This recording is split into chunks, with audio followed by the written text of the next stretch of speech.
Bonjour, très heureuse de te retrouver pour cette nouvelle vidéo. Aujourd'hui, je vais te parler de cette immense question, ce grand point d'interrogation, et cette opposition apparente entre le flow et la planification. C'est vraiment pas évident parce que si tu es comme moi, c'est une femme entrepreneur, certes ambitieuse, mais qui est quand même spirituelle, qui est quand même créative, qui a plein d'idées et qui dans le même temps a un business à faire tourner au quotidien.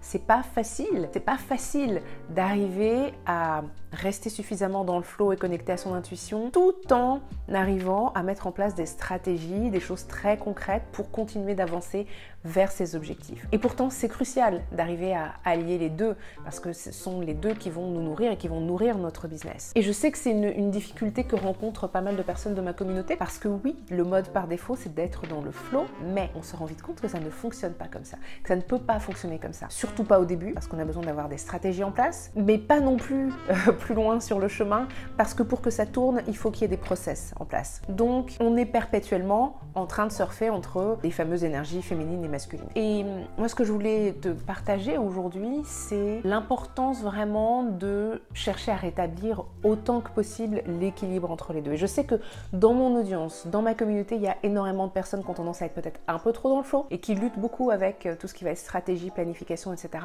Eh bien, je vous invite, mesdames, à faire cet effort de faire de la place pour la stratégie, de faire de la place pour l'organisation, pour la planification. Un business, ça fonctionne comme ça, on n'a pas vraiment d'autre choix, on ne peut pas être juste 100% dans le flow, c'est pas tenable. Donc là maintenant, prenez le temps de vous focaliser sur vos objectifs, sur ces choses que vous avez envie de créer. Gardez à l'esprit les choses que vous devez continuer de faire au quotidien, comme vous occupiez de vos clients, gérer, je sais pas, l'administratif, la compta, ce genre de choses, et trouver un moyen d'intégrer les deux ensemble. Et croyez-moi, c'est tout à fait faisable. Mais ça demande un engagement. Si vous voulez de toute façon arriver à développer votre activité plus encore, vous devez être engagé envers vous-même et vous devez avoir des laps de temps, des périodes dans le mois ou dans la semaine qui vont être consacrées à ça. Tout comme vous avez besoin d'actualiser vos connaissances, de vous former, etc. C'est la même chose. Okay, dans un business, on n'est pas juste focalisé sur le cœur de son métier, on doit aussi s'occuper de tout ce qu'il y a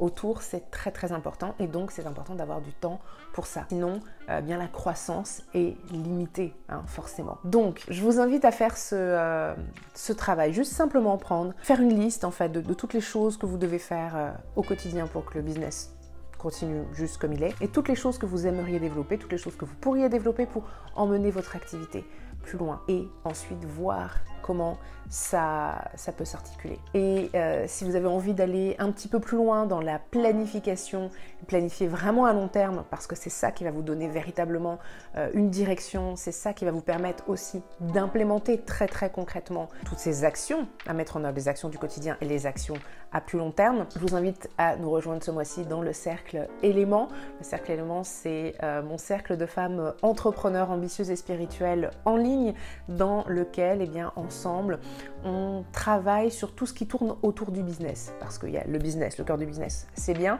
mais on a besoin aussi de tout ce qui va autour, de tout ce qui va venir soutenir le business. Et ce mois-ci, on s'attarde sur la planification concrète, sur la gestion du temps, sur ces thématiques qui sont tellement importantes. Alors n'hésitez pas à aller jeter un œil. Quoi qu'il arrive, faites cet effort, débloquez du temps et faites simplement cet exercice très très simple. Vous allez voir, ça peut faire une belle différence si et seulement si ensuite vous passez à l'action concrètement. Sur ces bonnes paroles, je vais vous laisser. Je vous souhaite une très belle avancée vers vos objectifs. Et n'hésitez pas à partager cette vidéo autour de vous, n'hésitez pas à commenter et à me dire comment ça se passe pour vous, l'organisation, la gestion du temps, le flow, la planification. Est-ce que c'est difficile pour vous de gérer les deux ou est-ce que vous êtes arrivé à un stade où voilà, vous avez trouvé votre système? C'est en tout cas tout ce que je vous souhaite. Je vous dis donc à très vite pour la prochaine vidéo. Bye!